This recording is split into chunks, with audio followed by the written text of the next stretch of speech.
This is the 2021 Polestar 2, and it's a fully electric car from Volvo's new Polestar brand, which was created for electric vehicles. This is the first fully electric Polestar model. It's a sports sedan. It starts around $60,000 W3 series, and today I'm going to review it.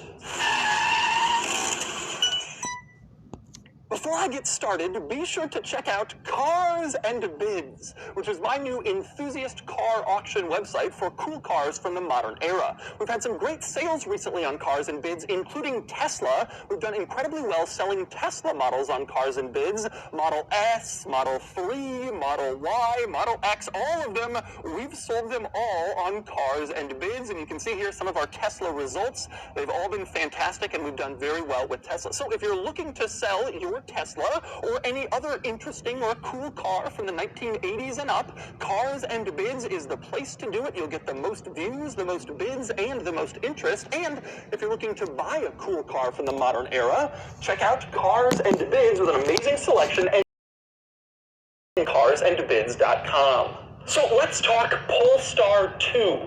Make no mistake, this is Polestar's first real shot at Tesla, and this is a direct rival to the Tesla Model 3. This starts around $60,000. It comes standard with all-wheel drive, and it's fully electric with a range of about 235 miles. It also has some pretty impressive numbers. It has just over 400 horsepower and just under 500 pound-feet of torque, allowing for a 0 to 60 time of around 4.7 seconds. So the question is, what's better, the Polestar 2 or the Model 3? Today, I'm going to review this car and try to find out. First, I'll take you on a tour of the Polestar 2 and show you all of its interesting quirks and features. Then I'll get it out on the road and drive it, and then I'll give it a Doug score.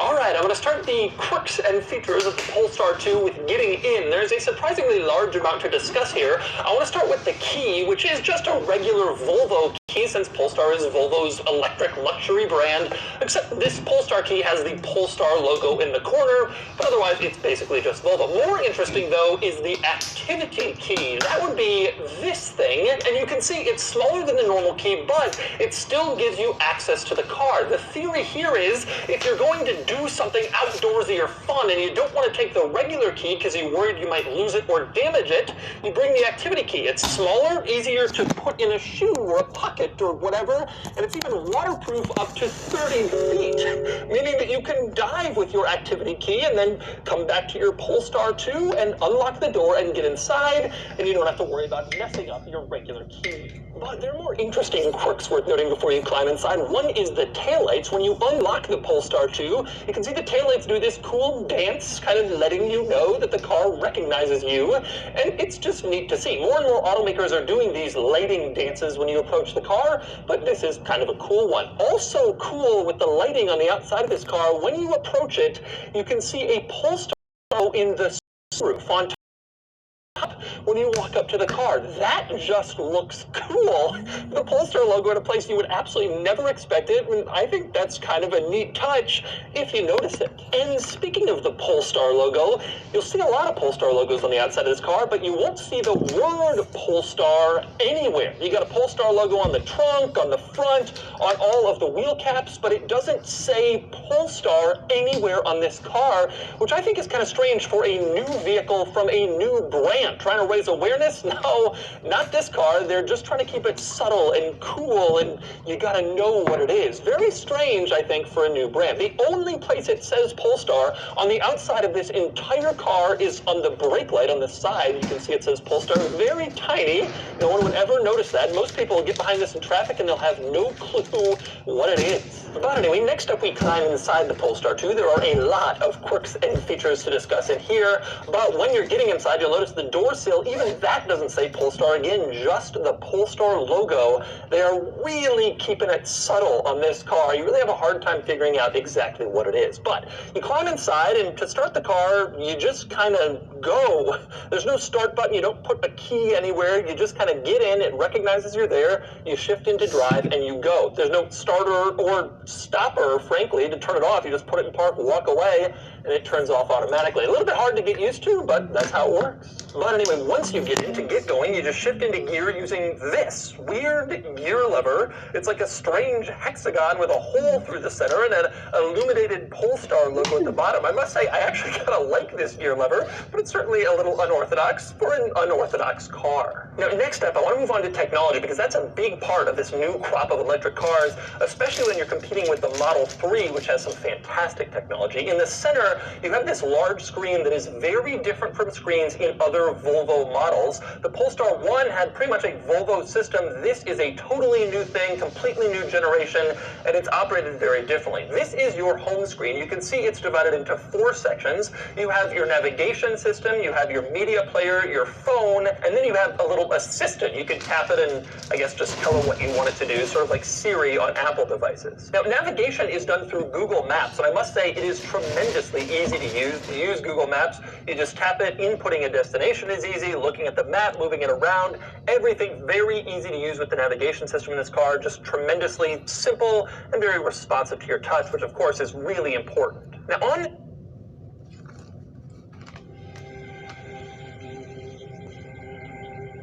the O2 was created to actually demonstrate in a joyful, entertaining way that the future of sports cars is electric. Being premium means being electric. One of the very first premises of Polestar, of course, was to promote sustainable mobility as an element of joy and fun. This joyful fun of driving electric cars is something that is really adding to car culture. Car culture is not going to die. Car culture is going to be, even more colorful and great in the future. I can, of course, understand the fascination of a great engine sound. Having said that, it's the sound of the past. Electric cars are that much more thrilling and will be the future. And if you're not electric, then you're not premium. Premium means being electric. The future will show that the journey towards sustainable mobility will be amazing entertainment. I would love to highlight really with the O2 something that is so much of a greatness of an electric car. It can be a silent car, and it can be an amazing experience to open the roof, to drive and just enjoy that ride through nature, through an amazing city, and just soak it in. Drone that is part of the O2 concept is not just a gimmicky feature to kind of like show, oh wow, it's got a drone as well. It's actually part of a shift which we want to provoke in how you look upon what it means to have such a joyful object and drive it. It's being able to film you whilst you're driving through a nice countryside. Capture that experience, creating moments that you remember, something that you share with people, with the person that you're together with. It's not just about, the physical experience of driving fast, but it's well about creating shareable moments, and that becoming big part of our life. Sustainable materials, natural grown fibers, and all of this is an amazing tool for the designers. Max and his team have created super modern, cool looking interior with it. A sports car is, of course, the most desirable product that you can do. This car, the O2, is our halo car. It is the top of the pyramid. So obviously it's also extremely enjoyable to design. Being able to design cars or any product is a great privilege. We as designers, we have an incredible power. We have the power to create desire. If you think about it, we can turn coils of 0.8 millimeter steel and pellets of plastic into pure emotion. But if you think about today's industrial capacity and all the stuff we're churning out, all these millions of products every year, you also realize how much responsibility this power comes with. What that means for us designers is we have to stop and we have to think before we engage and we do stuff. So we have to understand how are the raw material sourced that we're using for our products. We have to understand how do they get transported, how do they get to our factories, how will they be developed into products. And we have to change these processes. And these processes are old. These processes have been slowly developing over decades. And we're realizing that now is the time where society has to change, and we have to question each and every one of these processes. For Project Zero, we need to work in close collaboration with our suppliers. So their agreements have to be made, research has to be done. So this is serious work, and that will take its time. But we can see that those ideas that we can identify and that we can put in projects like the O2 Roadster, they already take us step by step closer to the big goal of zero carbon emissions. So with the O2, we labeled the aluminium panels in grays, and after the vehicle's life, the structure gets disassembled and these panels get recycled individually.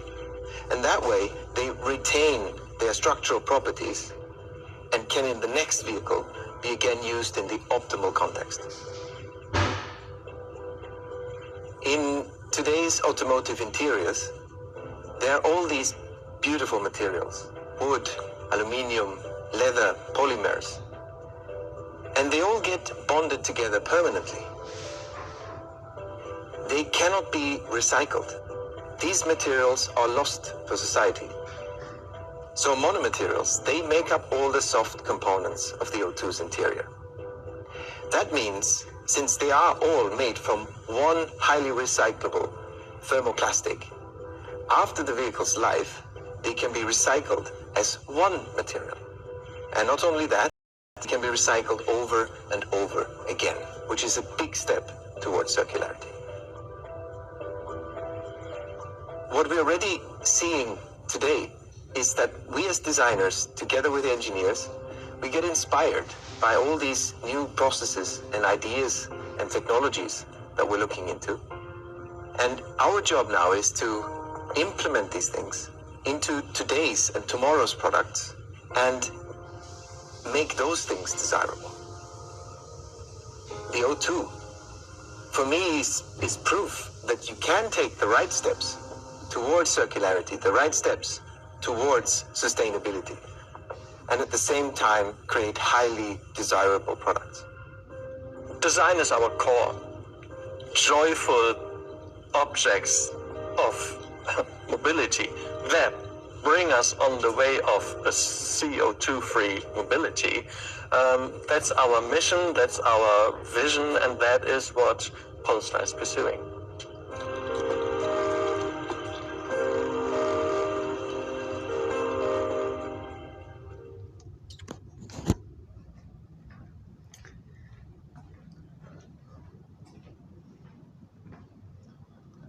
Hi, I'm here at E-Car Expo in Stockholm with Maximilian Missoni and the Polestar O2.